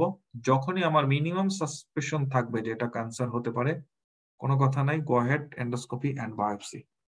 আশা করি সবাই বুঝতে পারছেন এই পর্যন্ত বুঝতে কোনো সমস্যা নাই। এরপরের কথা কি, আরো কিছু জিনিস আছে। আমরা প্রথমে ক্যান্সার ডায়াগনোসিস করি, এটা একটা প্রিন্সিপাল, ঠিক আছে? প্রথমে আমরা ক্যান্সার ডায়াগনোসিস করি, তারপরে আমরা local spread and systemic spread, metastasis এগুলো চেক করি, ঠিক আছে? অর্থাৎ একই সাথে স্টেজিং করি, মনে থাকবে? তার মানে আপনার কাছে সাসপেক্ট হচ্ছে ইসোফেজিয়াল ক্যান্সার, আগে কি চেস্ট সিটি করবেন নাকি এন্ডোস্কোপি করবেন? তাহলে আগে হলো আমি এন্ডোস্কোপি করব। এন্ডোস্কোপি করে আপনি পেয়ে গেলেন ক্যান্সার, আগে কি ট্রিটমেন্টে যাবেন নাকি আগে স্টেজিং করবেন? আগে স্টেজিং। তাহলে cancer diagnosis first, staging second, management third, মনে থাকবে? মানে স্টেজ যদি হয় advanced cancer, very very advanced cancer, সেক্ষেত্রে কিউরেটিভ সার্জারি করা যাবে না, যদি দরকার হয় palliative surgery, palliative resection, palliative কেয়ারের পার্ট হিসেবে করা যেতে পারে। এজন্য স্টেজিং ফার্স্ট। স্টেজিং এর থেকে আপনাকে জিজ্ঞেস করবে যে ক্যান্সার কোন স্টেজে আছে। এগুলো হলো বেসিক প্রিন্সিপাল, যে কোনো ক্যান্সারের জন্য এই কথাগুলো সত্য। আগে আপনি লোকাল টিস্যুটাকে নিয়ে ডায়াগনোসিস করবেন, তারপরে আশেপাশে ইমেজিং করবেন, ডিজিটাল ইমেজিং করবেন, স্টেজিং করবেন, তারপরে ম্যানেজমেন্ট প্ল্যান করবেন। সব জায়গার জন্য সত্য, এই জন্য আমরা এটা এখানে শিখে ফেললাম, মনে থাকে জানো? ওকে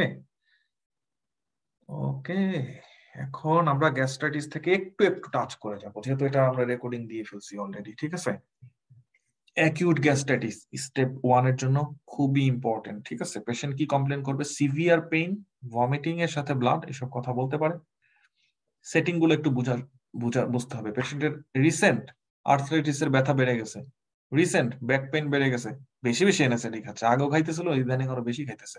এই পেশেন্টের একই সাথে আরো কিছু জিআই মিউকোসা ইনসাল্টের রিস্ক ফ্যাক্টর আছে, যেমন অ্যালকোহল, স্মোকিং, এগুলো আছে। পেশেন্ট রিসেন্ট কোন বার্ন ইনজুরি থেকে ওয়ার্ডে ভর্তি হয়েছে, তারপরে তার এটা জিআই কমপ্লেন, ঠিক আছে? ব্রেইন ইনজুরি, পেশেন্টের কোনো হেড ইনজুরি হয়েছে, ইন্টারক্রেনিয়াল প্রেসার বেশি, সেটার কারণে মেকানিজম গুলো পরীক্ষা আসবে, ডায়াগনোসিস এবং মেকানিজম দুইটাই পরীক্ষা আসে। ক্রনিক গ্যাস্ট্রাইটিস হতে পারে অটোইমিউন, হতে পারে এইচ পাইলোরি। এইচ পাইলোরির ক্ষেত্রে আপনি ট্রিটমেন্ট কি করবেন, আর অটোইমিউনের ক্ষেত্রে কি করবেন? ক্রনিক গ্যাস্ট্রাইটিস, এগুলো পরীক্ষা আসবে, ঠিক আছে? ম্যানেটিয়ার ডিজিজ, এটা ইউএসএমএল স্টেপ 1 এর জন্য অনেক বেশি ইম্পর্টেন্ট। পেশেন্ট কমপ্লেন করবে weight loss, anorexia, vomiting, epigastric pain, সবগুলো, এভরিথিং, ইভেন ইডিমা, এতগুলো প্রেজেন্টেশনই থাকবে, ঠিক আছে? আচ্ছা, এই পেশেন্টের ক্ষেত্রে ডায়রিয়া টাইপের একটা বা ম্যাল অ্যাবজর্পশন টাইপের, মানে ইনডাইজেশন, এরকম কিছু ফিচার থাকতে পারে। অবশ্যই এই পেশেন্ট ডায়াগনোসিস করার জন্য আপনাকে এন্ডোস্কোপি করতে হবে, আরো কিছু ফাইন্ডিং থাকা লাগবে। এন্ডোস্কোপি করে যদি দেখেন যে হাইপারট্রফাইড রোগী, ঠিক আছে, অর্থাৎ মিউকোসার থিকনেস অনেক বেশি, এটার জন্য হাইপারট্রফাইড রোগী। আমরা জানি মিউকোসা গুলো ফোল্ডেড, গ্যাস্ট্রিক মিউকোসা গুলো ফোল্ডেড, এই ফোল্ড এর থিকনেস আরো বেড়ে যাওয়াটাকে বলা হয় এই ফোল্ড গুলোকে বলা হয় রোগী, আর ফোল্ডের থিকনেস আরো বেড়ে যাওয়াকে বলা হয় হাইপারট্রফাইড রোগী, অর্থাৎ মিউকোসাল সেলের কন্টেন্ট পরিমাণ অনেক বেড়ে গেছে। যেহেতু মিউকোসাল সেলের পরিমাণ অনেক বেড়ে গেছে, তাহলে মিউকোসা সিক্রেট করে, মিউকোসা গুলো পায় কই? বডি থেকে তো তৈরি করে, তার মানে প্রোটিন তৈরি করে যেগুলো সিক্রেট করে স্টুলের মাধ্যমে লস হয়ে যায়। মিউকোসাল সেলের পরিমাণ এত বেড়ে গেছে যে প্যারাটাল সেলের পরিমাণ কমে গেছে, অ্যাসিড প্রোডাকশন কমে গেছে, যে অ্যাসিড প্রোডাকশন আমাদের স্ট্রাকচারাল কমপ্লেক্স ফুড পার্টিকেল গুলোর স্ট্রাকচারাল ডিগ্রেডেশনে হেল্প করে। তাহলে এটা যদি না করতে পারে তাহলে ম্যাল অ্যাবজর্পশন হবে, ম্যাল অ্যাবজর্পশন হওয়ার কারণে তার এগেন ওয়েট লস হবে। বাট ইন পার্টিকুলার পেশেন্টের প্রোটিন লস হবে, প্রোটিন লুজিং এন্টেরোপ্যাথি, এটার কারণে তার ইডিমা। ওকে, অলরাইট, আপনাকে এন্ডোস্কোপিক ফাইন্ডিং বলবে, এন্ডোস্কোপিক ফাইন্ডিং এর সাথে তখন মিলিয়ে বলবেন যে ওকে এটা ম্যানেট্রিয়ার ডিজিজ। আপনাকে এখানে আরেকটা কোশ্চেন আমি জিজ্ঞেস করি, ঠিক আছে? এরকম হাইপারট্রোফাইড রোগী আরেকটা ডিজিজ কন্ডিশনে পাই, সেটার নাম কি বলেন? সেটা হলো জলিঞ্জার-এলিনসন সিনড্রোম। কিন্তু জলিঞ্জার-এলিনসন সিনড্রোমের সাথে আলসারেশন থাকে। জলিঞ্জার-এলিনসন সিনড্রোমের গ্যাস্ট্রিন সিক্রেশন বেশি, তা গ্যাস্ট্রিন সিক্রেশন যখন বেশি হয় অ্যাসিড প্রোডাকশন অনেক বেশি, অ্যাসিড প্রোডাকশন থেকে বাঁচার জন্য মিউকোসার হাইপারট্রফি হয়। তাহলে তার ক্ষেত্রে মিউকোসার হাইপারট্রফি হবে, কিন্তু এতটা ডিফিউজ হবে না যে পুরো স্টোমাক জুড়ে। এটা হতে পারে, কিন্তু তার অবশ্যই আলাদা করে দিবে তার ক্লিনিক্যাল ফিচার, তার severe abdominal pain, severe peptic ulcer disease যেটা আনকন্ট্রোলেবল, এবং আনইউজুয়াল লোকেশনে peptic ulcer disease. Unusual location মানে কি? ডিউডেনামের ফার্স্ট পার্ট হলো ইউজুয়াল লোকেশন, ফার্স্ট পার্টের ডিস্টালে যদি হয় সেটা আনইউজুয়াল লোকেশন। আনইউজুয়াল প্রেজেন্টেশন মানে কি? পেপটিক আলসার ডিজিজে যে আলসারেশন সেটা সাধারণত সলিটারি, একটা লেশন, দেখা যাবে মাল্টিপল লেশন, এটা হলো আনইউজুয়াল। গ্যাস্ট্রিক ক্যান্সার থেকে রিস্ক ফ্যাক্টর আসবে এবং ক্যান্সারের ডায়াগনোসিস আসবে, ঠিক আছে? অলরাইট, আমরা সবগুলো ফাইন্ডিং এগুলো নিয়ে আলোচনা করা হয়েছে। কোন একটা পেশেন্টের ক্ষেত্রে যখন বলবে যে পেশেন্টের পেপটিক আলসার ডিজিজ আপনি সাসপেক্ট করতেছেন, what is the risk factor, কেন এটা হয়েছে, কি ইনভেস্টিগেশন করবেন, সবগুলো কথার একটাই কথা, সেটা হলো এইচ পাইলোরি ইনফেকশন। মনে থাকবে? ভুলে যান গ্যাস্ট্রিক আলসার নাকি ডিউডেনাল আলসার, এগুলো নিয়ে চিন্তা করার কোনো কারণ নাই। কোনোভাবে মনে হইতেছে এটা পেপটিক আলসার, হোক সে আমেরিকার বাইরের, কোনোভাবে মনে হইতেছে এটা পেপটিক আলসার ডিজিজ। পেইনের প্যাটার্ন, এপিগ্যাস্ট্রিক পেইনের প্যাটার্নে মনে হইতেছে এটা পেপটিক আলসার ডিজিজ। কোশ্চেন যদি করে what is the most likely risk factor, এই পেশেন্টের কেন হয়েছে, অ্যান্সার এইচ পাইলোরি ইনফেকশন। যদি বলে ডায়াগনোসিস করার জন্য নিচের কোন কাজটা করবা, অ্যান্সার এইচ পাইলোরি টেস্ট করব। যদি বলে কি করলে মোস্ট লাইকলি তার এই ডিজিজ, এই সিমটম কন্ট্রোল হবে, answer H pylori eradication therapy দিলে। মনে থাকবে? পেপটিক আলসার ডিজিজ নিয়ে যদি জিজ্ঞেস করে, মানে অন্য কোনো ক্লু দেয় নাই, এইচ পাইলোরি ইনফেকশন সবার আগে চিন্তা করতে হবে। মনে থাকবে? ওকে, এখন আসি, রেয়ারলি কিছু কোশ্চেন আছে, রেয়ারলি না, মডারেট ইম্পর্টেন্ট। গ্যাস্ট্রিক আলসার নাকি ডিউডেনাল আলসার, এটা আলাদা করার একটা কোশ্চেন আসে। গ্যাস্ট্রিক আলসারে হলো মিলের সাথে একটা সম্পর্ক, আর পেপটিক আলসার ডিজিজ ডায়াগনোসিস করার কিছু উপায় বলে দিচ্ছি, ঠিক আছে? এক নম্বর কথা হলো বার্নিং এপিগ্যাস্ট্রিক পেইন। পেইন যদি না থাকে পেপটিক আলসার ডিজিজ না, কথা এখানে খতম। একটু গলা বুক জ্বলে, একটু ভালো লাগে না, একটু পেটটা ফুলে ওঠে, পেট থুমথুম করে, তারপরে হলো করে কি বলে ফ্লাটাস পাস করে, ভাই এগুলোর জন্য পেপটিক আলসার ডিজিজ না। পেপটিক আলসার ডিজিজ আপনার সিগনিফিকেন্ট পেইন থাকতে হবে, যে পেইনের সাথে একটা খাবারের সম্পর্ক থাকবে, ঠিক আছে? এবং এই পেইনের একটা হিস্ট্রি থাকবে, এরকম হয় আবার ভালো হয়ে যায়, কারণ এটা mucosal disease, mucosa automatic heal হয়ে যায়, আবার হয়, আবার হিল হয়ে যায়, আবার হয়, এই কয়েকটা ফিচার থাকলে তখন আপনি যাই বলতে পারবেন এটা পেপটিক আলসার ডিজিজ। ওকে, এবং আলসার থাকা লাগবে, তাই না? আলসার না থাকলে তার পেপটিক আলসার ডিজিজ বলা যায় না। পেপটিক আলসার, গ্যাস্ট্রিক আলসার নাকি ডিউডেনাল আলসার? কমন যেটা সেটা হলো ডিউডেনাল আলসার। গ্যাস্ট্রিক আলসার হতে পারে, তার দুইটাকে আলাদা করার উপায় হলো খাবারের সাথে সম্পর্ক কি। আমাদের খাবারটা যায় ল্যান্ড করে হলো স্টোমাকে, সরাসরি সে আলসারকে ইরিটেট করবে, খাবারের সাথে সাথে যদি ব্যথা হয় গ্যাস্ট্রিক আলসার। আর ডিউডেনাম যেটা করে, ডিউডেনামের আলসারে পেইন হওয়ার কারণ হলো স্টোমাকের অ্যাসিড কন্টেন্ট গুলো ডিউডেনামে যায়, দেন আলসারকে ইরিটেট করে। আমি যদি খাবার খাই তাহলে সেই স্টোমাকের অ্যাসিড গুলো খাবারের সাথে মিক্সড আপ হয়, তাহলে এমটি স্টোমাক যদি থাকে তাহলে অ্যাসিডটা সরাসরি ডিউডেনামে যাবে। স্টোমাকটা যদি আমি এমটি না করি তাহলে সবসময় অ্যাসিড গুলো এসে আগে খাবারের সাথে মিক্স হয়, স্লোলি যায়। তাহলে ডিউডেনাল আলসারের পেশেন্ট খাবার খেলে বেটার ফিল করে, ঠিক আছে? তাহলে এই জন্য তার ওয়েটের চেঞ্জটা কিরকম হবে? ডিউডেনাল আলসার যা থাকবে তার ওয়েট গেইন হবে, গ্যাস্ট্রিক আলসার যা থাকবে তার ওয়েট লস হবে, কারণ সে খাবার খেতে ভয় পাবে। আলসারের কমপ্লিকেশন থেকে ইউএসএমএল-তে মাস্ট কোশ্চেন আসবেই। সবচেয়ে বেশি প্রশ্ন যেটা আসবে সেটা হলো ডিউডেনামের একটা আলসার পারফোরেশন হইলে কোথায় এফেক্ট হয়েছে, ব্লিডিং হলে কোথায় হয়েছে, তাহলে posterior wall of the duodenum, gastroduodenal artery, posterior wall of the stomach, splenic artery, lesser curvature of the stomach, left gastric artery. এই তিনটা কথা অবশ্যই অবশ্যই মনে রাখবেন। মনে থাকবে কোনটা সবচেয়ে বেশি কমন? হেমোরেজ সবচেয়ে বেশি কমন। অবস্ট্রাকশন, এটা হলো অনেক ডিলেড প্রেজেন্টেশন। অবস্ট্রাকশনের সাথে সাক্কাশন স্প্ল্যাশ, এই কথাটা জানতে হবে। সাক্কাশন স্প্ল্যাশ মানে কি? ডিস্টেন্ডেড স্টোমাক, স্টোমাক এমটি হচ্ছে না, এখন স্টোমাকে ঝাঁকি দিলে সাউন্ড পাওয়া যাবে, পানি ঝুলতেছে এরকম সাউন্ড পাওয়া যাবে, এটা হলো সাক্কাশন স্প্ল্যাশ। পারফোরেশন যদি হয়, পেরিটোনাইটিস ডেভেলপ করবে, পেরিটোনাইটিসের সাইন সিম্পটম সবার বুঝতে হবে।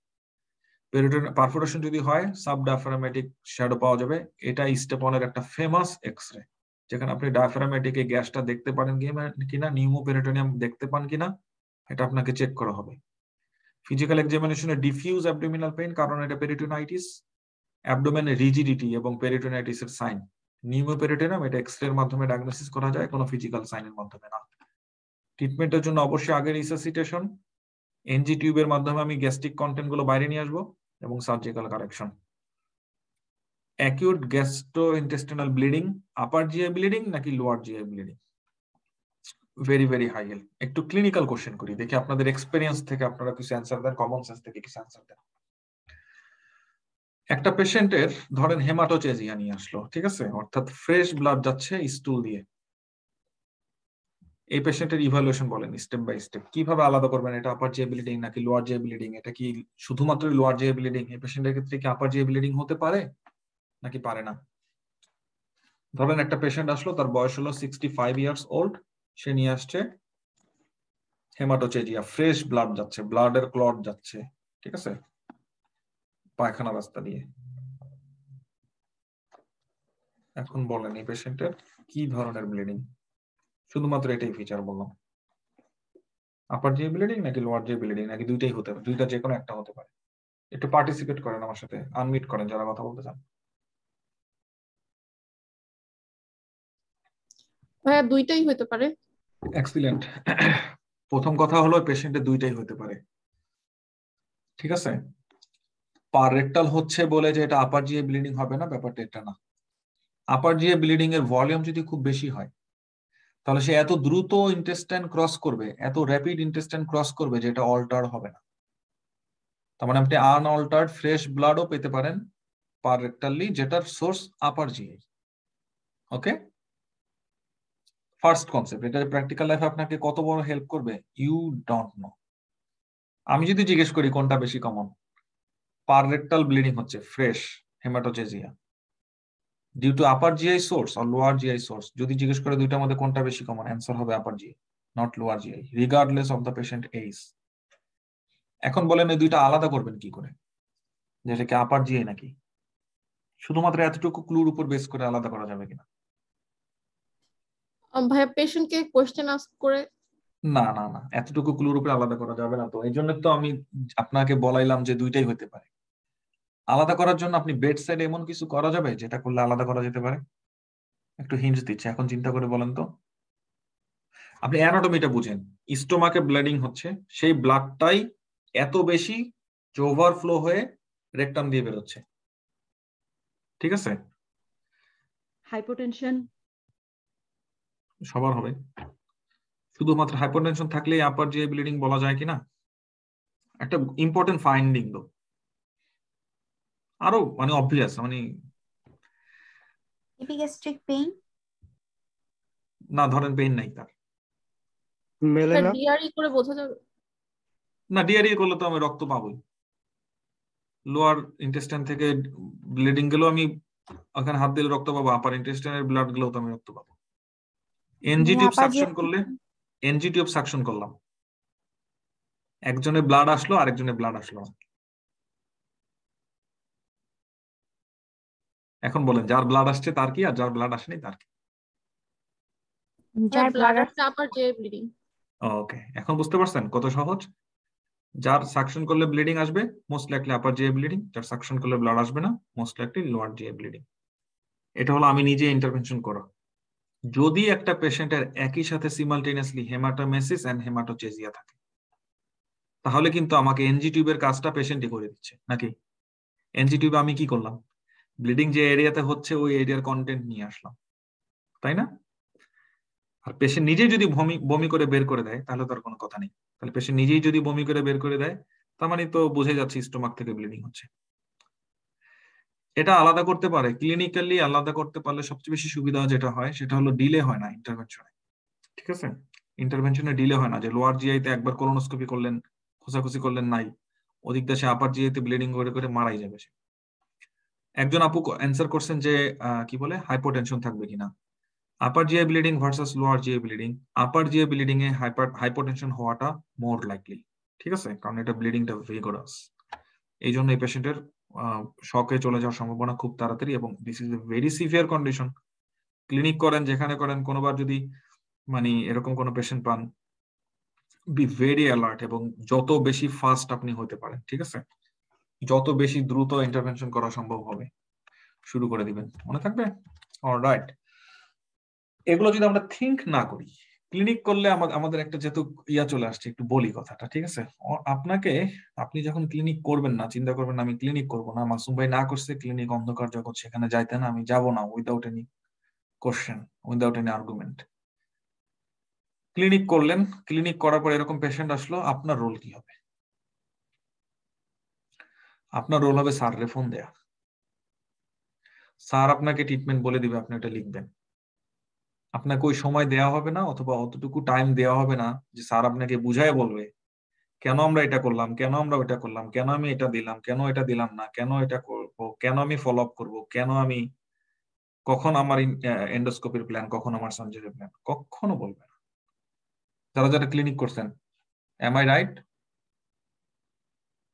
আপনার রোল, আপনার ব্রেনের ইনভলভমেন্ট এবং স্যারের ইনভলভমেন্ট, কারণ স্যারের এই সময় নাই এবং স্যারের এটা দায়িত্ব না। এই জন্য আপনাদেরকে কেউ যদি বুঝায় যে ওই ক্লিনিক করলে অনেক পেশেন্ট দেখতে পারবা, ভ্যারিয়াস পেশেন্ট দেখতে পারবা, মানে কি কতটুকু ইনসাইট ডেভেলপ করে আই ডোন্ট নো, আমার এটা নিয়ে ডাউট হয়। কারণ এরকম সিনারিওতে কি হয়, এই ঘটনাটাই হবে, আমি একদম বলে দিলাম যে স্যার একটা পেশেন্ট আসছে, পেশেন্টের তো প্রচুর রক্ত যেতেছে পায়খানা রাস্তা দেওয়ার বমির মাধ্যমে, এরপরে স্যার কতগুলো অর্ডার লিখে দিবে, ও জাস্ট অর্ডার ফলো করবে, দ্যাটস ইট। ওকে, এখন আসি ম্যানেজমেন্ট। পেশেন্টকে ফার্স্টে রিসাসিটেশন, চোখ বন্ধ করে, আগে রিসাসিটেশন, ঠিক আছে, NG tube suction. NG tube কেন দিব? নাহলে ও যদি বমি করতে করতে অ্যাসপিরেশন হয়ে যেতে পারে, ও হাইপোটেনশন হয়ে কনফিউশন হয়ে যাবে, তখনও হতে পারে, এই জন্য করবো, ঠিক আছে। আর তার কনসিয়াস লেভেল, তার জিসিএস স্কোর বলে দিবে এই পেশেন্টকে আমরা ইনটিউবেশন করবো নাকি করবো না। আচ্ছা, এখন আমি কি করব? যদি সোর্স দেখি আপার জিআই ব্লিডিং, এন্ডোস্কোপি। এন্ডোস্কোপি করলে সুবিধাটা কি? ফার্স্ট আমি বুঝতে পারবো ব্লিডিং এর সোর্স কি। 2 নাম্বার হলো আমি যদি অনগোয়িং ব্লিডিং থাকে, অনেক ব্লিডিং আছে, এই কনজারভেটিভ, এই আপনি সাপোর্টিভ ম্যানেজমেন্ট দিতে দিতে সে ঠিক হয়ে যাবে, ঠিক আছে। আর যদি অনগোয়িং ব্লিডিং থাকে এবং পেশেন্ট স্টিল হাইপোটেনসিভ রিসাসিটেশনের পরও, তখন সাথে সাথে আমাকে এন্ডোস্কোপি করতে হবে। এন্ডোস্কোপি করার পরে যদি এন্ডোস্কোপি ফেল হয়, পেশেন্টকে ওটিতে নিতে হবে। ওকে, অলরাইট, আশা করি পর্যন্ত সবাই বুঝতে পারছেন। আর এখানে কিছু টেবিল আপনি আমার বইতে দেখতে পাচ্ছেন, আমি বইটা এট সাম পয়েন্ট আপনাদের সাথে শেয়ার করব, কিন্তু এটা নিয়ে অডিট হওয়ার কোনো কারণ নেই, এখানে মেজরিটি স্টেপ 1 এর টপিক না। আমি নিজের জন্য এরকম একটা বই বিল্ড আপ করতে যাচ্ছি যেখানে স্টেপ 1, স্টেপ 2, স্টেপ 3 এর সবকিছু মোটামুটি থাকবে, সেটার একটা প্রজেক্টের পার্শিয়াল কমপ্লিট একটা জিনিস দেখতে পাচ্ছেন। আমাদের নেক্সট কিছু টপিক আজকে পড়াতে চাইছিলাম, পড়ানো হলো না, সেটা আমরা আগামীকালকে এটা দিয়ে শুরু করবো। জেনকার্স ডায়াবেটিকুলাম, মেকলস ডায়াবেটিকুলাম, হার্শপাং ডিজিজ, কালকে আমি শুরু করবো এটা দিয়ে। তারপরে পড়াবো ইন্টারসাসেপশন, মেল রোটেশন, ডায়াবেটিকুলাইটিস, ডায়াবেটিকুলোসিস, এবং যত ভাস্কুলার ডিজঅর্ডার গুলো আছে, জিআইটির ভাস্কুলার ডিজঅর্ডার, সেগুলো। সে পর্যন্ত সবাই ভালো থাকবেন, আমার জন্য দোয়া করবেন। পড়াশোনাতে আমরা খুব বেশি থিঙ্ক করব, অ্যানালাইসিস করব, ঠিক আছে, কম্পেয়ার করব, লজিক অ্যাপ্লাই করব, ভিজুয়ালাইজ করব যে অ্যাকচুয়ালি কি হচ্ছে। ভিজুয়ালাইজ করাটা খুবই ইম্পর্টেন্ট। আপনি যখন কাউকে পড়াবেন তখনও চেষ্টা করবেন, যদি আপনি গোলটা এরকম থাকে যে না, তাকে মানে যদি সুযোগ থাকে, গোল না, যদি সুযোগ থাকে, ভিজুয়ালাইজ করা। এবং এখানে আপনাকে স্থানকাল পাত্র বুঝতে হবে। যদি আপনি স্থানকাল পাত্র না বুঝেন, তাহলে কিন্তু এই ভিজুয়ালাইজ করার বা বেশি এক্সপ্লেন করার, সহজ করে বুঝিয়ে বলার এই মানে স্বভাবটা আপনার জন্য কাল হয়ে দাঁড়াতে পারে। খুব কেয়ারফুল। ধরেন আপনি একটা গেট টুগেদারে গেলেন, someone asked you a question, then আপনি বোঝানোর জন্য লেগে গেলেন টিস্যু পেপারে কলম দিয়ে লেখা। পিপল ডোন্ট লাইক ইট, ওকে। এটা আর কি। কিন্তু নিজের ভেতরে এই রকম রিফ্লেক্স রাখবেন যে আপনি এনিথিং ভিজুয়ালাইজ করতে পারেন, আপনি আপনার নিজের জন্য, আপনার অডিয়েন্সের জন্য। এটা আপনার মনে রাখায় অনেক হেল্প হবে। ঠিক আছে, ইনশাল্লাহ আমরা সবাই ভালোভাবে পড়াশোনা করব, পড়াশোনাটাকে এনজয় করব, খুব বেশি কমন সেন্স লজিক অ্যাপ্লাই করব, আর মানে মানে টক্সিক এনভায়রনমেন্টে থাকবো না, কাউকে ঘৃণা করব না, অন্য কাউকে ঘৃণা করব না। এটা কিন্তু খুবই মানে ইম্পর্টেন্ট। ঘৃণা না করে থাকাটা খুব ডিফিকাল্ট। ঠিক আছে, খুবই ডিফিকাল্ট, কিন্তু কাউকে আমরা ঘৃণা করবো না, দেখবেন আপনি অটোমেটিক মানে নন টক্সিক একটা এনভায়রনমেন্টে চলে গেছেন। ইমোশনালি আপনি খুব ভালো আছেন, খুব একটা হেলদি লাইফ লিড করতেছেন। ঠিক আছে, খুবই ইম্পর্টেন্ট।